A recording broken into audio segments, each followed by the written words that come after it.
This viral video showing 3 teens viciously beating another teen on a school bus has shocked millions of viewers. The 13-year-old victim suffered a broken arm and 2 black eyes, and I suspect a lot more injuries. The beating supposedly took place after the victim reported to school officials that the 3 15-year-old attackers tried to sell him drugs. Take a listen to the bus driver trying to intervene.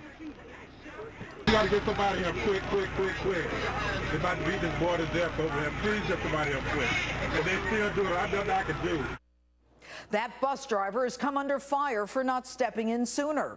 Here to tell his story in a Fox exclusive is the bus driver, John Moody, and his attorney, Frank McDermott.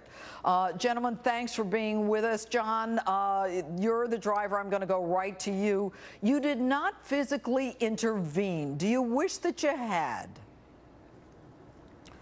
Your Honor, this is just a bad situation.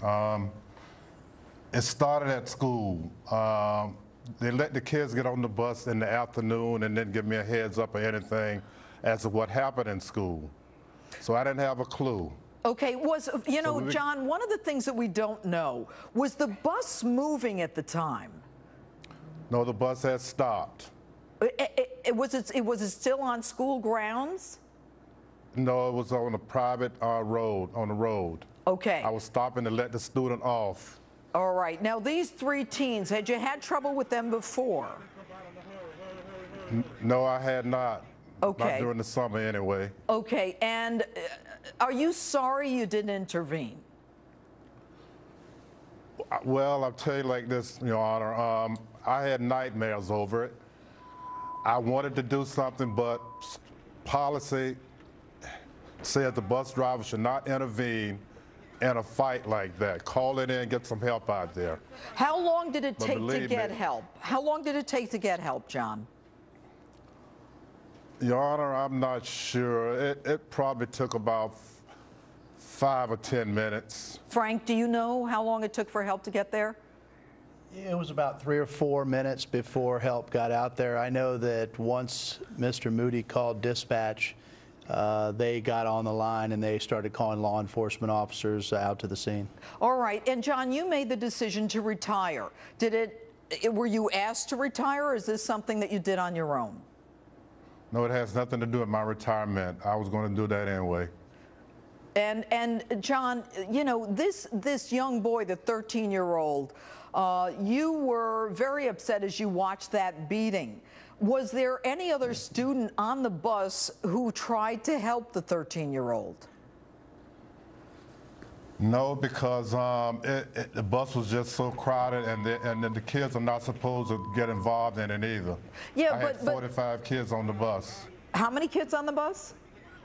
It was about 45 kids on that bus. But it's interesting, John, you say the kids were not supposed to get involved. I mean, I understand that some of them actually stood up and used their cell phones to take video of this beatdown.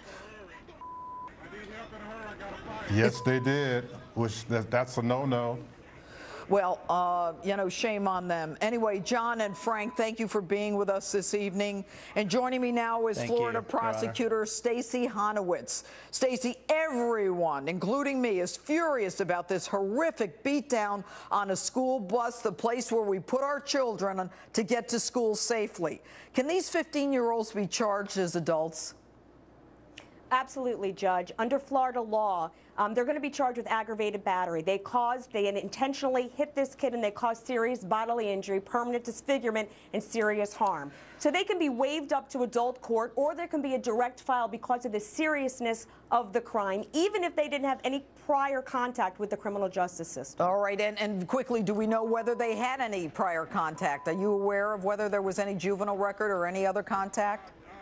They haven't stated whether or not there's been a juvenile record. As you know, a lot of that is confidential, but I'm sure in the coming weeks we will come to find out whether or not they've had any contact with the system. Is there an obligation for the school bus driver to at least get involved? He said something interesting that, you know, he's not supposed to get involved. Do you know?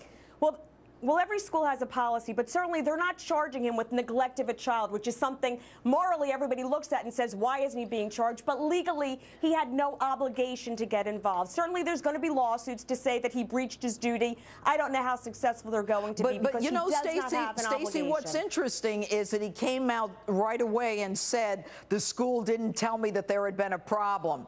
You know, that makes it clear to me that if there is a lawsuit, you know, the school probably should be included. And finally, the possibility of this child almost being a whistleblower. He goes to school, he says, these kids are selling me pot, and they beat the hell out of him. I think the school has a responsibility to protect him. Well, you're going to... Oh, yeah, absolutely. You're going to see lawsuits come out of this, and certainly one of those is going to be the whistleblower, that it was in retaliation for what he was telling. And certainly it's going to cause a big ruckus of what goes on in school, what you can tell, and what will happen afterwards. Well, it should. Stacey Honowitz, thanks so much for being with us this evening. Thanks, Judge. All right.